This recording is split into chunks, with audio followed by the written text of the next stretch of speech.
What is going on, guys? So today I'm going to be doing the thermostat on my Ecodiesel in my three-way coolant bypass. The three-way coolant bypass, I ended up getting a code when I bought the truck. Like, it was already on there. Tried to get the dealer I bought it from to replace it, but they wouldn't. I've been driving it for about 3.5 years like that. It'll come on like once every 3 months and then go off. So finally got one of those. Gonna do that. That was like 166 bucks. And then I got the thermostat, which I was told a code popped out for that, and I was told that it's sticking a little bit. So we're gonna go ahead and get both those replaced. So with that said, first thing I'm gonna do is go ahead and just drain a little bit of the coolant out of the engine. Get it down below this hose, so that way when I pull the hose off, sorry, this hose, was it that hose? Oh, geez. No, that was right. That was this hose. That way, once I do that, the thermostat will just come right out. Okay, so in case you didn't know, on these newer Dodges, the thermostats are actually built into the housing. I'm not sure why they do that, if it's a better design or what. It's kind of funky, but maybe it's because the housings start to rot. And then here's your three-way bypass valve. This, like I said, controls the temperature for the transmission to help it warm up faster. And some people say it helps with the heater core. Not too sure on that.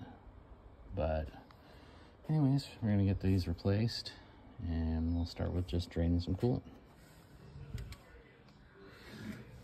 Alright guys, so what you're gonna want to do is get yourself a little piece of hose to extend down so it'll drain into a bucket like I have here.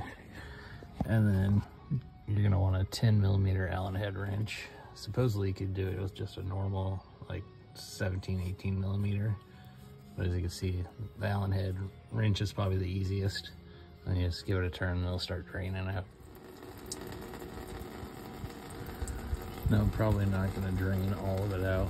I just needed to get below that thermostat, so I'll probably just, if it stops draining with this bucket, that's fine, but I'll probably just fill this with probably about 1.5 gallons. Should be plenty. And as you can see, my little overflow reservoir bottle is draining, so I imagine that'll be close to completely depleted when it's about perfect.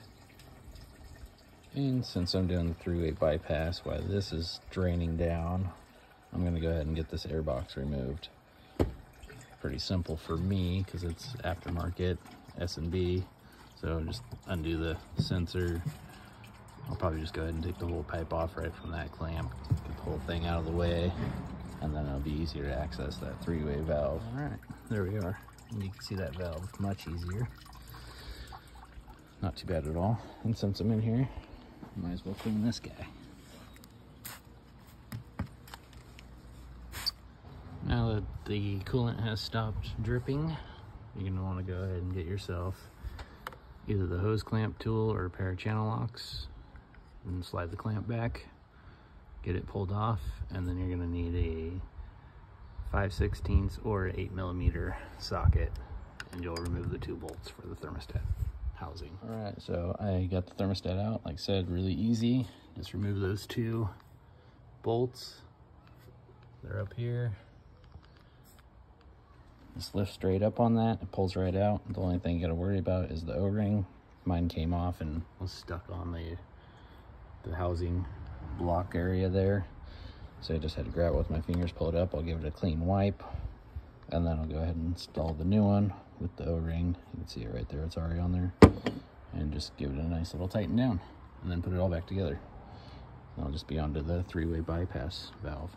I don't know about you guys, but what I like to do is I always like take a little bit of coolant and rub around on that O-ring just to help it slide in better. Okay, now I got my thermostat all back together. I'm down here on that three-way bypass valve, and what I've done is I've wired up my intercooler pipe a little bit to get it out of the way for a little more room. I didn't feel like messing with that and risking the chance of having it popping off in the future, so I'm just leaving that. And then I'm just putting some vice grips on all the lines. I've got the one right now, but I'm working on getting this clip off. So what you want to do is just slide back the red tab and then push on the gray tab, and it'll come off, but it's kind of a pain. Okay, now that I got the connector off, I've tucked it down underneath here. You got two options. You can see I got all the clamps on. You could either try and work with it there on the mount, or you could go ahead and take the whole mount off, or just do the little plastic clips, the little trees they call them or whatever, push it off and then pull the whole thing up here so you can work on it closer to your face. All right guys, so I've got the little plastic clamps off. What I've come to quickly learn is, even though I did that, this thing has a hard line right here, so it doesn't want to move, even though it's rubber here.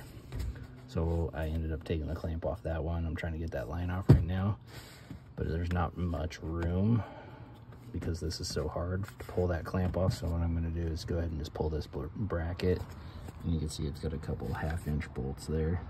I get this pulled, get out of the way, so that way I could pull this thing this way. And I got the 1/2-inch bolts out there, and if you get to looking, you can't really see it, but so I can move this. There's a couple 10mm there too. Interesting. All right, so I got the 3-way valve out. You can see I got my lines pulled up here. The vice grips didn't work the best. They were still leaking a little bit, so I just went ahead and took one off. Drained as much as I could into the pan. Still made a little bit of a mess down there. And yeah, so now I'm over here at the valve, and you can see with mine, I don't know why, but it didn't come with the little clamp there, so I'll end up having to take that off, transfer it onto this one, and then reverse everything I just did, putting it back together. Now you're probably wondering, how did you get that clamp off? It's not the easiest thing. Basically what I had to do was put a screwdriver up under these little tabs and lift up on one side, lift up on the other, and it pushes this top part up and it gets past the teeth and it'll pop open. So then when I go put it back together, just pinch that together and the teeth will lock it. All right guys, I got the new one in. As you can see, got the lines on there. I started with this one because like I said, I was able to pull it up here near my face, get that put on, got the back one put on, and then I drop it down in there and I slid the front one, or whatever you want to call it, there on with the hard line. You can see I still gotta put my connector on. That's obviously easy. Put the bracket on, put the intake back in, and then I'm gonna go ahead and top it off with fluids and give it a start, and then let it cycle for a while, get the air bubbles out, top it off again. We should be done. As far as all this goes, thermostat, super easy. I would say it's like a 2, possibly a 3 to do on out of a 10. And the only thing you want to watch out for is that this bolt closest to us, it's really tight. You need to try and get it hand threaded in first, otherwise you will strip that. This thing, I would say it's more like a 4.5, 5 out of a 10 on difficulty. It's just, you know, you got to take the air box out, you got to try and pull the intercooler hose out of the way, and then obviously you got that bracket and all those hoses and this hard line. Honestly, the hard line makes it the difficult part. Other than that, it's not bad at all. But all right guys, well, I hope you enjoyed the video, and maybe I can keep making some more for you.